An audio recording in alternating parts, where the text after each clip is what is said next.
Too many thoughts on my mind, I can't sleep at night, so I just keep writing. I don't need no help, I don't need opinions, so don't waste my time then. I just been living online. Well, here we are, internet. Mr. D coming at you with another review. You know what? Subconsciously, I just knew this was gonna be the album that I reviewed next. Was I excited for it? Not really. I'll be honest, not really. The rumblings were there around the school. Oh, Lil Pump's putting out a new album, Harverd Dropout, coming February 22nd. And there's nothing I could do. Dread it.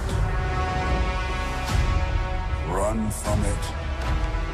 Destiny still arrives.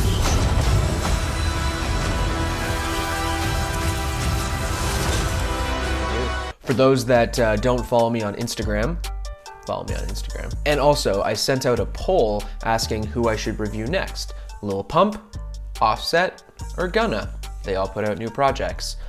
And I want to say it was close, but by the end, Lil Pump was the obvious favorite. So here I am.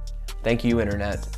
Personally, thank you for what this is about to be. Let's just jump right into it. Here we go. Gazi Garcia, otherwise known as Lil Pump, has become one of the most notable and popular figures in hip-hop over the last couple years, all thanks to his crazy, viral, repetitive Gucci Gang, which to this day has gone triple platinum. But before that, Lil Pump was building up a very strong SoundCloud following, gathering millions of streams and a pretty sizable following.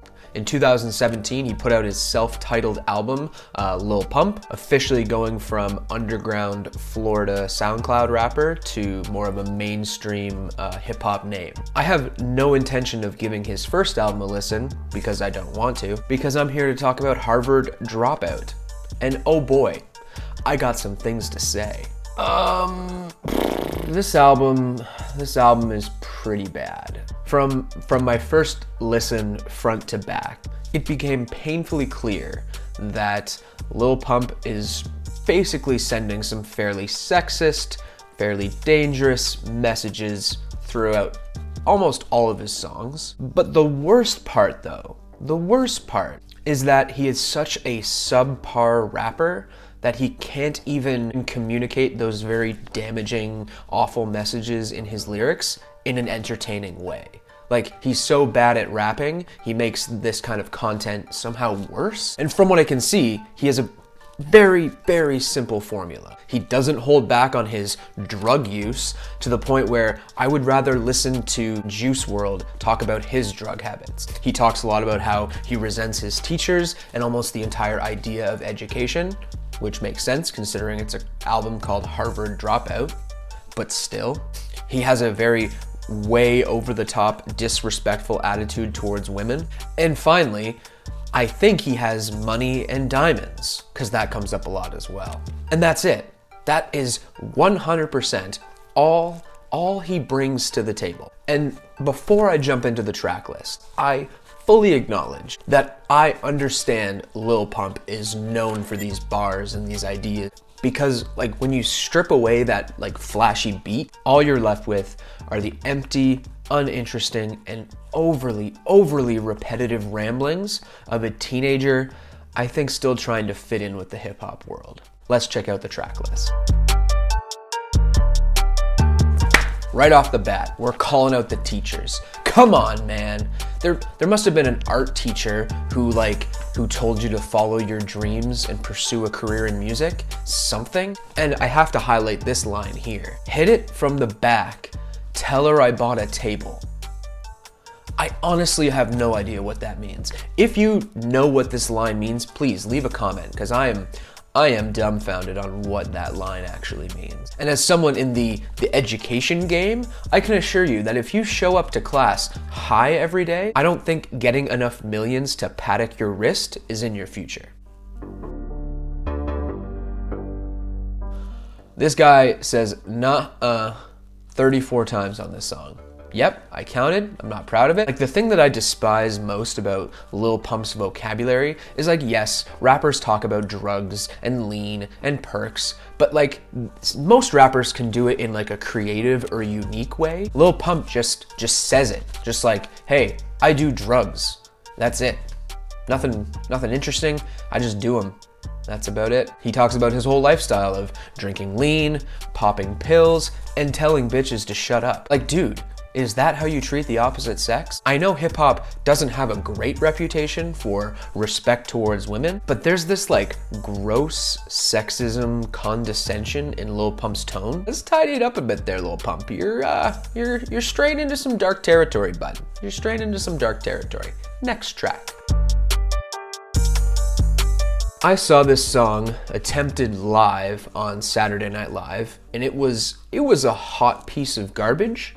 But now that it pops up on this project, it's more of a lukewarm pile of garbage. Honestly, it seems like over the last year and a half, 2 years, I used to be excited when Kanye would pop onto a verse, but lately it's not great. He's not really bringing his A game on these features anymore. Like, I want to say there's a certain catchiness to this song, but it's entirely in the beat. All Lil Pump does is just interrupt good music with his words.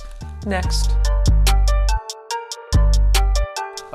This introduction, it's just, it's so obnoxious. Not like funny obnoxious, just like arrogant, annoying obnoxious. The whole structure of the song, almost identical to Nuh-Uh, but we get some Smoke Perp verses kind of tossed in there. Replace Don't Talk to Me with I Don't Need You, and it's the exact same song. The verse highlights drugs, diamond, cars, having sex, and F my teachers. One thing I'll highlight as well is Smoke Perp's line, Perp getting money like a Jew. Again, pretty brutal stereotype that's been popping up in the hip hop world lately. Like Offset, Gunna, 21 Savage, Lil Pump. Like, can we just not mention Jewish people in our rap songs? It's not that hard. Next. Oh. So we get some more fairly gross sexist bars on this one. That's fun. And according to Lil Pump, he's now had sex with my mom, my sister, and my wife. Damn you, Lil Pump. Offset's verses, yeah, it's all right. It's very noticeable how he has a flow when he raps, unlike a certain someone else on this project. And then Lil Pump comes on to tell me he's giving my daughter some coke. She's going to university, Lil Pump. You leave my daughter alone. You keep that evil away. Next. Ah yes, this single, this goddamn repetitiveness. There is so little substance in these courses, yet he repeats it 4 gosh darn times. But if I can be a little honest with myself, the verses kind of catchy. It's honestly the best flow that I've seen from Lil Pump on this project. It's the same garbage content for the most part, but it's said in a much more ear-pleasing way. Solid meh. Next.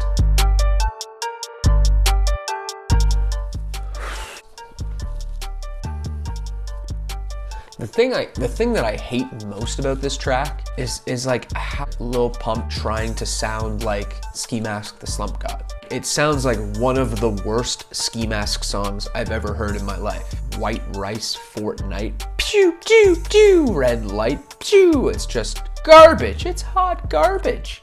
It's Garbage Town, population Lil Pump, population Off-White. It's so bad. Its existence is so pointless. He's so offbeat. And in the end, it's just a very bad Ski Mask impression. Next. We had another dose of racism on this one, this time against the Chinese community, with his Yao Ming eyes real low line. I read about a massive backlash because of these lines, and I can see why. Like, I guess Lil Pump did apologize, but at the end of the day, like, could he have not taken that line out of the song? I don't know a lot about music production, but could he have not just taken it out? Like, wouldn't that have made everyone a lot happier? Lil Pump, you think? Take the racist line out of the track? Maybe? Next. The last song had a car-themed title, and he talked about drugs, diamonds, cars, and girls. This one has a diamond title, but this one talks about drugs, cars, diamonds, and girls. Everything is so interchangeable. QUAVO hops on for a verse that's all right. Apparently, QUAVO makes more money than my dad. Lil Pump makes more money than my mom. Like, what the hell, guys? Leave my family alone. They're doing the best they can. And based on the entirety of these albums' lyrics, I don't think there's such thing as too much ice. Just saying, Lil Pump. Just saying. Next. And now we're back to the garbage flow. Here we go, garbage flow time. His cadence and his rhythm can't decide on an appropriate pattern. There's this really hard, fast-paced beat that is literally going to waste. And then when Lil Uzi Vert comes on, a little more rapid fire, some fierceness, just pairs nicely with the production. He still raps about having sex with my wife, but at least he raps about it better than Lil Pump does. That's key. And then one more time, we get some over-the-top bars about Lil Pump and his housemaid. Pretty awful stuff. It's like if a teenager had just discovered porn and then decided to write rap songs about it, but he was having a lot of trouble because of the whole like lacking talent thing. Next. Lil Pump says the word vroom 60 times on this track. There are 351 words in total on this track. Lil Pump uses the word vroom 17% of the entire song. Vroom. I did the math. What does it mean? I still don't know. I don't know why I did it. I just felt it needed to be said. I still have one question though, Lil Pump. What kind of sound does a car make? Thanks, buddy. You know what? I actually really like the beat on this one. And what's that? Everyone wants to be like Lil Pump? Really? Is that what you think? People are copying you and your style and what you bring to the table? They're copying you? What? Spending money on Paddock and buying Gucci products? That was you? You revolutionized those things, Lil Pump? I don't think so. I don't think you did, Lil Pump. Nope, not buying it. And then all of a sudden, Lil Wayne just goes absolutely hard on his verse. And these bars could have been on friggin' the Carter 5. That's how good they are. It was shocking how good, like it was weird to hear quality rap all of a sudden on this project. Threw me for a loop. And it's just, Lil Pump is just so bland and dumb. The whole I'm a millionaire and don't know how to read thing, it just rubs me the wrong way. I think we need a little less Lil Pump and a little bit more literally anything else. Next. This one's honestly really boring, like a really boring track that I just don't care for. I think there's this hint of Pump trying to do another Ski Mask impression. My God, it's falling so flat. And then when YG comes on, like I'm not really a YG fan, so I don't know if this is par for the course, but man, he manages to out-disgust Lil Pump on a Lil Pump project. Like holy macaroni. The dude sounds like a very creepy 40-year-old at the bar trying to convince girls to come back to London with him. It's really not good. Next. Another single from back in the day. This again falls into the category of Lil Pump has no idea how to rap properly. Going back to the subtle drug references, I see we are, Lil Pump. He sounds like a recent high school graduate who is going back to his old high school and he's trying to peer pressure younger kids to take drugs. But he's really bad at it, and his enthusiasm about getting kids hooked on drugs, it's it borders on the crazy, and then the principal has to get involved, and then they have to kind of escort Lil Pump away from the school because he's being weird around all the younger kids. Did you see Gazzy outside? Yeah, that was pretty friggin' weird, right? He just kept ranting about how all of his friends are drug addicts. And wasn't it strange when he said that he was popping pills at 7 and then smoking at 11? You think he should have switched those two lyrics around? I think he probably should have avoided drugs in the first place. Next. Alright, this sounds like all of the other songs on the album. Just, it's a nothing song filled with nonsense, not worth the time. Next.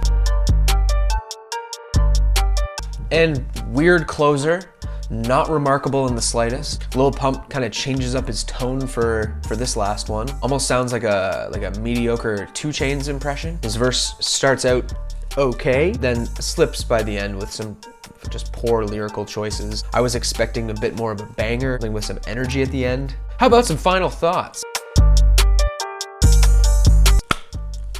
At the end of this project, I felt something worse than all of the Trippie Redd X Juice WRLD albums combined. This is a brand of hip hop that offers no substance, no honesty, to the point where nothing real is spewed from Lil Pump's face. Like the guys that I just mentioned, they tap into some kind of emotion, pain, or feeling that audiences really love. But Lil Pump is trash because he thinks this trash is popular. Every single song rambles forward with the same repeating pattern of treating women like shit, bragging about your wealth, bashing anything that's close to educational or intellectual, and aggressively trying to make drugs sound like the coolest thing in the world. There isn't one meaningful lyric from front to back on this entire project. It's to a point where the entire album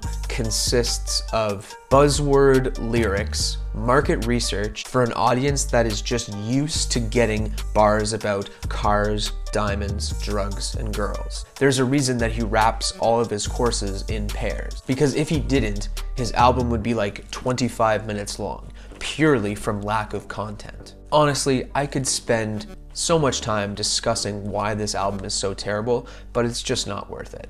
I've got better projects to listen to and review. Report card time.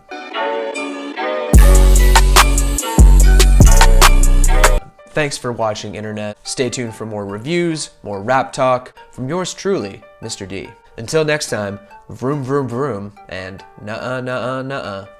See you later, internet.